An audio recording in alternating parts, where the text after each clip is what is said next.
ನಮಸ್ಕಾರ, KCN ವಾರ್ತೆಗಳಿಗೆ ಸ್ವಾಗತ. ಮೊದಲಿಗೆ ವಾರ್ತಾ ಮುಖ್ಯಾಂಶಗಳು. ರಾಜಕೀಯ ಅಧಿಕಾರಿ ವಲಯವನ್ನು ಕ್ರಯಕ್ಕೆ ಖರೀದಿಸಬಹುದೆಂಬ ಮದ್ಯ ಲಾಬಿಯ ವ್ಯಾಮೋಹ ಕೇರಳದಲ್ಲಿ ಫಲಿಸದೆಂದು ಕೆಪಿಸಿಸಿ ಅಧ್ಯಕ್ಷ ಸುಧೀರನ್ ಖಚಿತ ನುಡಿ. ಜನಸೇವೆಯೇ ರಾಜಕೀಯದ ಮುಖ್ಯ ಗುರಿ ಎಂದು ಎಂಡೋ ಸಂತ್ರಸ್ತರ ರಕ್ಷಣೆಗೆ ಕಾಂಗ್ರೆಸ್ ಕಟಿಬದ್ಧವೆಂದು ಸುಧೀರನ್. ಆವೇಶದ ನವತರಂಗ ಸೃಷ್ಟಿಸಿ ಸಮಾಜಮುಖಿ ಸಂದೇಶ ಉಳಿಸಿ ಕೆಪಿಸಿಸಿ ಜನಪಕ್ಷ ಯಾತ್ರೆ ಹೃದಯವಾಗಿ ಬೀಳ್ಕೊಟ್ಟ ಕಾಸರಗೋಡು ಜಿಲ್ಲೆ. ವಿದ್ಯುತ್ ಬಿಲ್ಲು ಪಾವತಿ ಇನ್ನು ಸುಲಭ ಸರಳ, ಗ್ರಾಹಕನಿಗೆ ಯಾವುದೇ ಕಚೇರಿಯಲ್ಲಿ ಬಿಲ್ಲು ಪಾವತಿಗೆ ಸೌಕರ್ಯ. ಈಗ ವಾರ್ತೆಗಳ ವಿವರ. ಬಾರ್ ವಿಷಯ ಸಂಬಂಧಿ ವಿವಾದದ ಹಿಂದೆ ಸ್ಥಾಪಿತ ಹಿತಾಸಕ್ತಿ ಕಳಕೊಂಡ ಮದ್ಯ ಲಾಬಿಯ ದುಷ್ಟ ಸಂಚು ಮಾತ್ರವೆಂದು ಕೆಪಿಸಿಸಿ ಅಧ್ಯಕ್ಷ BM ಸುಧೀರನ್ ಆಪಾದಿಸಿದ್ದಾರೆ. ವಿದ್ಯಾನಗರ ಡಿಸಿಸಿ ಕಚೇರಿಯಲ್ಲಿ ಬುಧವಾರ ಪೂರ್ವಾಹ್ನ ಅವರು ಸುದ್ದಿಗಾರರ ಜೊತೆ ಮಾತನಾಡುತ್ತಿದ್ದರು. ಮದ್ಯ ಲಾಬಿಯು ರಾಜಕೀಯ ಅಧಿಕಾರಿ ಮಾಧ್ಯಮ ವಲಯಗಳನ್ನು ಕ್ರಯಕ್ಕೆ ಖರೀದಿಸಬಹುದೆಂಬ ಹುಂಬ ಉತ್ಸಾಹದಲ್ಲಿದೆ. ಐಕ್ಯರಂಗ ಸರ್ಕಾರವು ಇದನ್ನು ಒಗ್ಗಟ್ಟಿನಿಂದ ಎದುರಿಸುತ್ತಿದೆ. ಸಚಿವ KM ಮಾಣಿ ಮದ್ಯ ಲಾಬಿಯಿಂದ ಲಂಚ ಸ್ವೀಕರಿಸಿದ ಆರೋಪ ಬಗ್ಗೆ ಕೇಳಿದಾಗ ಸದ್ರಿ ವಿಷಯದಲ್ಲಿ ತನಿಖೆಯ ಹಾದಿಯಲ್ಲಿ ಸಾಗುತ್ತಿದೆ. ಈ ಸಂದರ್ಭದಲ್ಲಿ ಅವಸರದ ಮಾತು ಅನುಚಿತ ಎಂದರು. ವಿವಾದವಲ್ಲ, ಜನಪರ ಸಮಸ್ಯೆಗಳು ಕಾಂಗ್ರೆಸ್ನ വിഷയങ്ങളെന്ന് ಅವರು ಹೇಳಿದರು. സംസ്ഥാന സർക്കാർ ശക്തമായ തീരുമാനങ്ങളുമായി മുന്നോട്ട് പോകുമ്പോൾ അതിൻ്റെ തിളക്കം കുറയ്ക്കുക, ഇതൊക്കെ മറ്റു ചില താല്പര്യങ്ങളാണെന്ന് വരുത്തി തീർത്തുകൊണ്ട് അതിൻ്റെ തിളക്കം കുറയ്ക്കുക എന്നൊരു അജണ്ട മദ്യലോബിക്കുണ്ട്. സ്വാഭാവികമാണ്. ബാറുകാർ പറയുന്നത് വേദവാക്യമായി എടുക്കാൻ ഞങ്ങളില്ല. ബാറുകാർ പറയുന്നതാണ് അന്തിമമായ വിധി, അവർ പറയുന്നതാണ് വേദവാക്യം, അതുകൊണ്ട് ഞങ്ങളത് ഏറ്റെടുത്തുകൊള്ളാം എന്ന തെറ്റിദ്ധാരണ വേണ്ട. ഞങ്ങളെ സംബന്ധിച്ചിടത്തോളം, UDFനെ സംബന്ധിച്ചിടത്തോളം UDF കൃത്യമായ നിലപാടുണ്ട്, നയമുണ്ട്, നടപടിയുണ്ടാകും. UDF ഏകകണ്ഠമായി അംഗീകരിച്ച മദ്യനയം നടപ്പിലാക്കാൻ വേണ്ടി ജനങ്ങളുടെ പിന്തുണയോടെ അവരെ പങ്കാളികളാക്കിക്കൊണ്ട് മുന്നോട്ട് പോകും. ಅಧಿಕಾರವಲ್ಲ, ಜನರಿಗಾಗಿ ಕಾರ್ಯಾಚರಿಸುವುದೇ ರಾಜಕೀಯದ ಪರಮಧರ್ಮ. ಈ ಹಿನ್ನೆಲೆಯಲ್ಲಿ ಕಾಂಗ್ರೆಸ್ನ ಜನಪಕ್ಷ ಯಾತ್ರೆ ಭಾರಿ ಮೌಲ್ಯಯುತವಾದದ್ದು ಎಂದ ಸುಧೀರನ್, ಕಾಸರಗೋಡಿನ ಎಂಡೋಸಲ್ಫಾನ್ ಸಂತ್ರಸ್ತರಿಗೆ ಸಂಪೂರ್ಣ ಸಂರಕ್ಷಣೆ ನೀಡಲು ಹಾಗೂ ಅವರನ್ನು ಬದುಕಿನೆಡೆಗೆ ಮರಳಿ ತರಲು ಸರ್ಕಾರ ಹಾಗೂ ಕಾಂಗ್ರೆಸ್ ಯತ್ನಿಸುತ್ತಿದೆ. ಕಾಸರಗೋಡು ವೈದ್ಯಕೀಯ ಕಾಲೇಜನ್ನು ಅತ್ಯಂತ ಶೀಘ್ರದಲ್ಲಿ ನಿರ್ಮಾಣ ಪೂರ್ತಿಗೊಳಿಸಿ ಕಾರ್ಯಾರಂಭಿಸಲಾಗುವುದು. ಈ ಬಗ್ಗೆ ಕೆಪಿಸಿಸಿಯು ಮಧ್ಯಪ್ರವೇಶಿಸಿ ಮುಖ್ಯಮಂತ್ರಿಯ ಗಮನಕ್ಕೆ ತಂದಿದೆ. ಪ್ರಭಾಕರನ್ ಆಯೋಗ ಸಲ್ಲಿಸಿದ ವರದಿ ಆಧಾರದಲ್ಲಿ ಕಾಸರಗೋಡಿನಲ್ಲಿ ಅನೇಕ ಅಭಿವೃದ್ಧಿ ಚಟುವಟಿಕೆಗಳು ನಡೆಯುತ್ತಿವೆ ಎಂದು ಕೆಪಿಸಿಸಿ ಅಧ್ಯಕ್ಷರು ವಿವರಿಸಿದರು. ಈ ಸಂದರ್ಭದಲ್ಲಿ ಕಾಂಗ್ರೆಸ್ ಮುಖಂಡರಾದ MM ಹಸನ್, ಕರಕುಳಂ ಕೃಷ್ಣಪಿಳ್ಳೆ, KP ಅನಿಲ್ ಕುಮಾರ್, ನ್ಯಾಯವಾದಿ T Siddiq, PM Suresh Babu, DCCI ಅಧ್ಯಕ್ಷ ನ್ಯಾಯವಾದಿ CK ಶ್ರೀಧರನ್ ಮೊದಲಾದವರು ಜೊತೆಗಿದ್ದರು. ಎಂಡೋ ಹೋರಾಟ ನಾಯಕಿ ಲೀಲಾ ಕುಮಾರಿ ಅಮ್ಮ ಅವರು DCC ಕಚೇರಿಗೆ ತಲುಪಿ VM ಸುಧೀರನ್ ಜೊತೆ ಸೌಹಾರ್ದ ಸಂಭಾಷಣೆ ನಡೆಸಿದರು.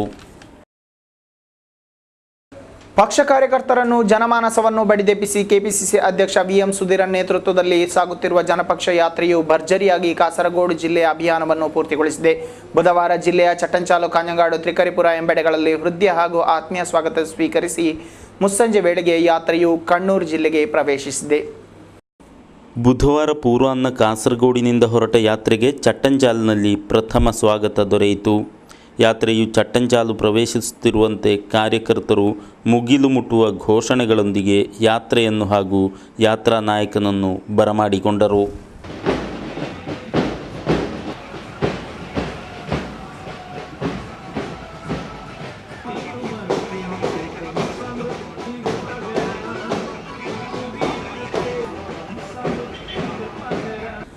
ಯಾತ್ರೆಗೆ ನೀಡಿದ ಸ್ವಾಗತಕ್ಕೆ ಯಾತ್ರಾ ನಾಯಕ VM ಸುಧೀರನ್ ಕೃತಜ್ಞತೆ ಅರ್ಪಿಸಿದರು.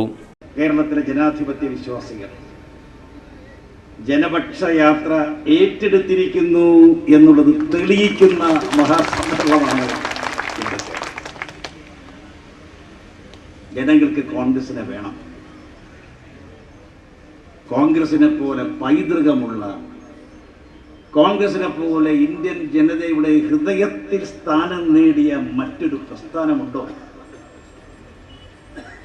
കോൺഗ്രസിന് സമാനമായി കോൺഗ്രസ് അല്ലാതെ വേറെ ഏതെങ്കിലും ഒരു പ്രസ്ഥാനത്തെ ചൂണ്ടിക്കാണിക്കാൻ ഈ ലോകത്താർക്കെങ്കിലും സാധിക്കുമോ?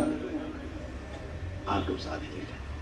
ಬಳಿಕ ಮಧ್ಯಾಹ್ನ ವೇಳೆ ಕಾಞಂಗಾಡ್ ನಗರವನ್ನು ಪ್ರವೇಶಿಸಿದ್ದ ಯಾತ್ರೆಯನ್ನು ಕೊಂಬು ಕಹಳೆಯೊಂದಿಗೆ ಅತ್ಯಂತ ವೈಭವೋಪೇತವಾಗಿ ಬರಮಾಡಿಕೊಳ್ಳಲಾಯಿತು.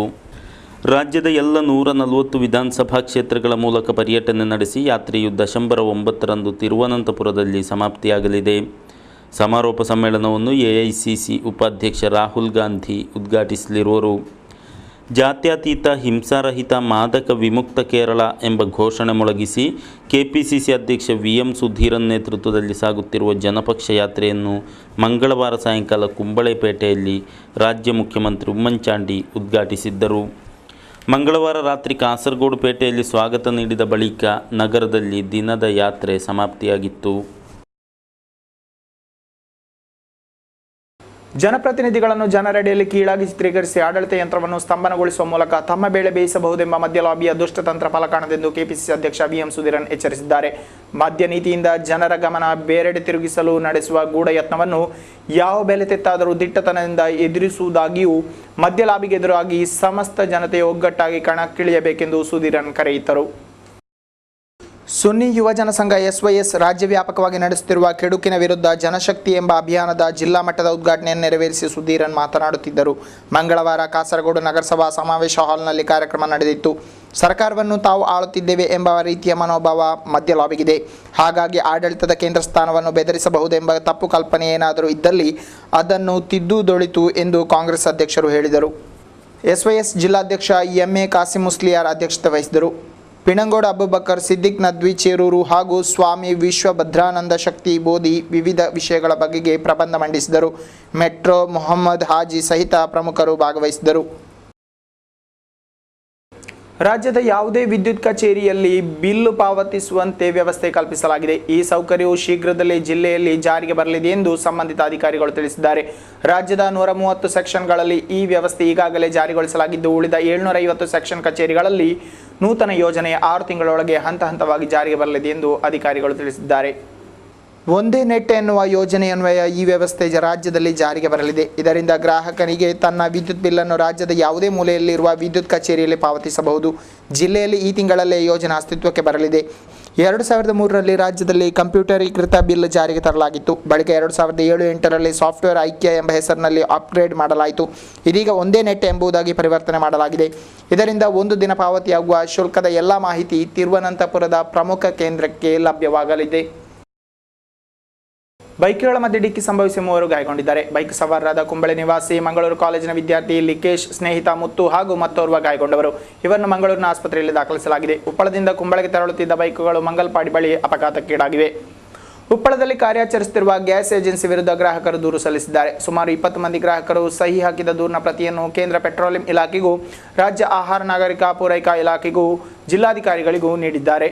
ಸೂಕ್ತ ಸಮಯಕ್ಕೆ ಅಡುಗೆ ಅನಿಲ ಸಿಲಿಂಡರ್ ವಿತರಿಸುತ್ತಿಲ್ಲ, ದೂರವಾಣಿ ಕರೆ ಸ್ವೀಕರಿಸುತ್ತಿಲ್ಲ, ಬುಕ್ ಮಾಡಿದ 2 ತಿಂಗಳ ಬಳಿಕ ಸಿಲಿಂಡರ್ ವಿತರಿಸಲಾಗುತ್ತಿದೆ ಎಂದು ದೂರಿನಲ್ಲಿ ತಿಳಿಸಲಾಗಿದೆ. ಜಿಲ್ಲಾ ಶಿಕ್ಷಣ ಸಮಿತಿಯ ನೂತನ ಯೋಜನೆಯಾದ ಬ್ಲೆಂಡ್ನ ಜಿಲ್ಲಾ ಮಟ್ಟದ ಪೂರ್ತೀಕರಣ ಘೋಷಣೆ ಹಾಗೂ IT ಕಮ್ಮಟ ಏರ್ಪಡಿಸಲಾಗಿದೆ. ಗುರುವಾರ ಪೂರ್ವಾಹ್ನ 10 ಗಂಟೆಯಿಂದ ಸಾಯಂಕಾಲ 4ರವರೆಗೆ ಕಾಸರಗೋಡು ಪುರಭವನದಲ್ಲಿ ಕಾರ್ಯಕ್ರಮ ನಡೆಯಲಿರುವುದೆಂದು ಜಿಲ್ಲಾ ಪಂಚಾಯತ್ ಅಧ್ಯಕ್ಷೆ PP ಶ್ಯಾಮಲಾದೇವಿ ಸುದ್ದಿಗೋಷ್ಠಿಯಲ್ಲಿ ತಿಳಿಸಿದರು. ಕಾಸರಗೋಡು ಜಿಲ್ಲಾ ಪಂಚಾಯತ್ನ ನೇತೃತ್ವದಲ್ಲಿ ಶಿಕ್ಷಣ ಇಲಾಖೆ, Maipady DIET, RMSA, SSA, IT at school, ಶಿಕ್ಷಕ ಸಂಘಟನೆಗಳು ಎಂಬವರನ್ನು ಒಳಪಡಿಸಿ ರೂಪೀಕರಿಸಲಾದ ವ್ಯವಸ್ಥೆಯೇ ಜಿಲ್ಲಾ ಅಭಿವೃದ್ಧಿ ಸಮಿತಿಯಾಗಿದ್ದು, ಜಿಲ್ಲೆಯ ಸಮಗ್ರ ಶಿಕ್ಷಣಾಭಿವೃದ್ಧಿಯು ಸಮಿತಿಯ ಉದ್ದೇಶವೆಂದು ಅವರು ತಿಳಿಸಿದರು. ಜಿಲ್ಲೆಯ ಶಿಕ್ಷಣಾಭಿವೃದ್ಧಿಗಾಗಿ ಸಮಿತಿಯು ರೂಪು ನೀಡಿರುವ ನೂತನ ಶಿಕ್ಷಣ ಯೋಜನೆಗಳಲ್ಲಿ block for dynamic education network blend ಎಂಬುದು ಒಂದಾಗಿದೆ. ಜಿಲ್ಲೆಯ ಎಲ್ಲ ವಿದ್ಯಾಲಯಗಳಿಗೆ, ಶಿಕ್ಷಣ ಕಚೇರಿಗಳಿಗೆ ಬ್ಲಾಗ್ ತಯಾರಿಸುವಿಕೆ, ಇವುಗಳ ಪರಸ್ಪರ ಸಂಪರ್ಕಿಸುವಿಕೆ, ಬ್ಲಾಗ್ ಮೂಲಕ ಮಾಹಿತಿ ನೀಡುವಿಕೆ, ಶಾಲೆಗಳ ಚಟುವಟಿಕೆಗಳನ್ನು ಎಲ್ಲರಿಗೂ ತಲುಪಿಸುವ ಈ ನೆಟ್ವರ್ಕ್ ಎಂಬ ಉದ್ದೇಶಗಳೊಂದಿಗೆ ಯೋಜನೆ ಆರಂಭಿಸಲಾಗಿದೆ. ಈ ಗುರಿ ಸಾಧಿಸುವ ಪ್ರಥಮ ಜಿಲ್ಲೆ ಕಾಸರಗೋಡು ಆಗಲಿದೆ ಎಂದು ಅವರು ತಿಳಿಸಿದರು. പല സ്കൂളുകൾക്കും കറണ്ട് എത്താത്ത വീടുകളിലേക്ക് സോളാർ ലാമ്പ് അടക്കം വാങ്ങിക്കൊടുക്കുന്ന രീതിയിലേക്ക് PTA-യും നാട്ടുകാരുടെയും ശ്രദ്ധാപൂർവമായ ഇടപെടലുണ്ടായി. ഇരുന്ന് പഠിക്കാൻ കഴിയാത്ത കുട്ടികൾക്ക് മേശയും ചെയറും എത്തുന്ന പല സ്കൂളുകളിലും ആ പ്രവർത്തനങ്ങളൊക്കെ തന്നെ നടന്നു കഴിഞ്ഞു. 1500 കുട്ടികളുടെ രക്ഷകർത്താക്കളാണ് നിരക്ഷരർ. അവരെ നമ്മൾ സാക്ഷരരാക്കുന്നുണ്ട്. സാക്ഷരതാ മിഷൻ്റെ സഹായത്തോടു കൂടി ആ പ്രവർത്തനങ്ങൾ നടന്നു വരികയാണ്. അപ്പോൾ എന്താണ് നമ്മൾ സർവേയിലൂടെ കണ്ടെത്തിയത് അതൊക്കെ തന്നെ പരിഹാരം കാണുന്നതിന് വേണ്ടിയും അത് അവർക്കൊരു മോട്ടിവേഷൻ ആകുന്നതിന് വേണ്ടിയുമുള്ള ഒരു ഇടപെടൽ അതിൻ്റെ ഭാഗമായി വന്നു കഴിഞ്ഞു. ಗುರುವಾರ ಜರುಗುವ ಸಮಾರಂಭದಲ್ಲಿ ಸಂಸತ್ ಸದಸ್ಯ ಪಿ ಕರುಣಾಕರನ್ ಉದ್ಘಾಟನೆ ನೆರವೇರಿಸಲಿದ್ದು ಶಾಸಕ ಎನ್.ಎ. ನೆಲ್ಲಿಕುನ್ನು ಸಹಿತ ಪ್ರಮುಖರು ಭಾಗವಹಿಸುವರು. ಸುದ್ದಿಗೋಷ್ಠಿಯಲ್ಲಿ ಜಿಲ್ಲಾ ಶಿಕ್ಷಣ ಉಪನಿರ್ದೇಶಕ ಸಿ ರಾಘವನ್, ಮಾಯ್ಪಾಡಿ ಡಯಟ್ ಪ್ರಾಂಶುಪಾಲ ಪಿ.ವಿ. ಕೃಷ್ಣಕುಮಾರ್, ಜಿಲ್ಲಾ ವಿದ್ಯಾಧಿಕಾರಿ ಎನ್. ಸದಾಶಿವನಾಯಕ್ ಮೊದಲಾದವರು ಉಪಸ್ಥಿತರಿದ್ದರು.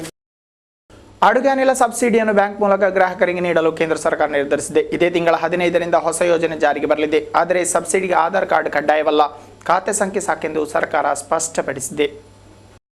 ನವೆಂಬರ್ 15ರಿಂದ ಅಡುಗೆ ಅನಿಲ ಸಿಲಿಂಡರ್ಗೆ ಪೂರ್ಣ ಮೊಬಲಗನ್ನು ನೀಡಿ ಗ್ರಾಹಕ ಖರೀದಿಸಬೇಕು. ಬಳಿಕ ಸಬ್ಸಿಡಿ ಮೊತ್ತವು ಗ್ರಾಹಕನ ಬ್ಯಾಂಕ್ ಖಾತೆಗೆ ತಲುಪುವುದು. ಕೇಂದ್ರ ಪೆಟ್ರೋಲಿಯಂ ಖಾತೆ ಆದೇಶದಂತೆ ಪೆಟ್ರೋಲಿಯಂ ಕಂಪನಿಗಳು ಅಡುಗೆ ಅನಿಲ ಏಜೆನ್ಸಿಗಳಿಗೆ ಈ ನಿರ್ದೇಶನ ನೀಡಿದೆ. ಗ್ರಾಹಕರು ಬ್ಯಾಂಕ್ ಖಾತೆಯ ಸಂಖ್ಯೆ ಹಾಗೂ ಇತರ ಅಗತ್ಯ ಮಾಹಿತಿಗಳನ್ನು ಏಜೆನ್ಸಿಗಳಿಗೆ ನೀಡಬೇಕು.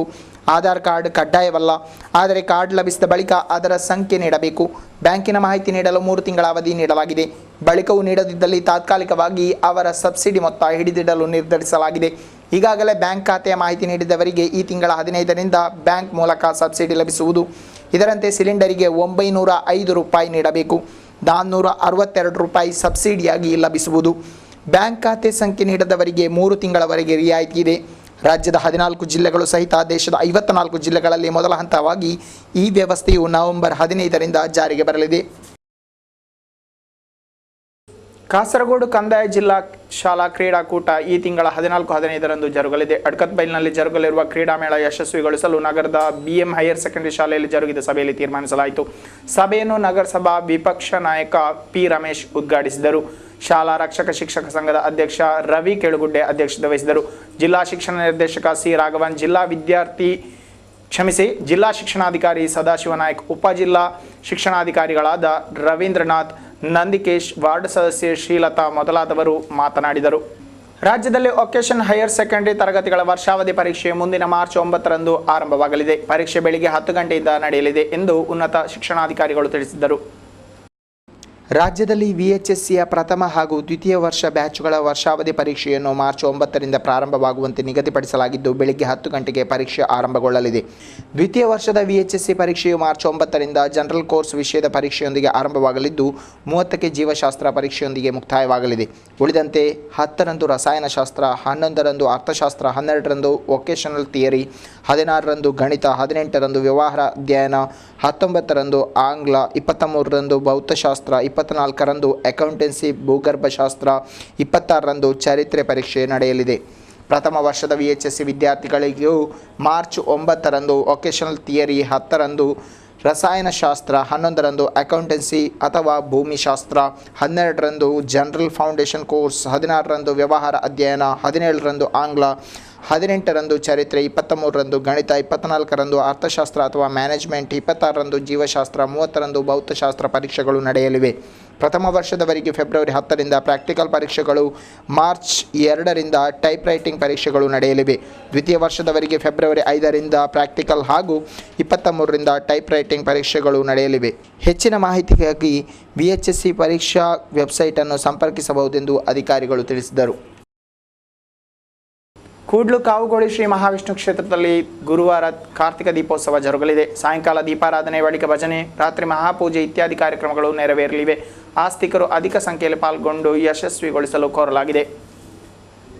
ವ್ಯಕ್ತಿಗಳಿಬ್ಬರಿಗೆ ತಂಡ ಹಲ್ಲೆಗೈದಿದ್ದು 4 ವಿರುದ್ಧ ಕೇಸು ದಾಖಲಾಗಿದೆ. ಬಾವಿಕೆರೆ ನಿವಾಸಿಗಳಾದ ದಿನೇಶ್ ಹಾಗೂ ವಿನೋದ್ ಹಲ್ಲೆಗೊಳಗಾದವರು. ಇವರನ್ನು ಸ್ಥಳೀಯ ಆಸ್ಪತ್ರೆಗೆ ದಾಖಲಿಸಲಾಗಿದೆ. ಗಾಯಾಳುಗಳು ನೀಡಿದ ದೂರಿನನ್ವಯ ಅಹಮ್ಮದ್, ನಜೀಮ್, ಜಾಫರ್, ಕಬೀರ್ ಅಹಮದ್ ಎಂಬುವರ ವಿರುದ್ಧ ಕೇಸು ದಾಖಲಾಗಿದೆ. ವಿದ್ಯಾನಗರ ಸರ್ಕಾರಿ ಕಾಲೇಜು ಬಳಿ ಕೃತ್ಯ ನಡೆದಿದೆ. ಕೊನೆಗೆ ಮತ್ತೊಮ್ಮೆ ವಾರ್ತೆಗಳ ಮುಖ್ಯಾಂಶಗಳು.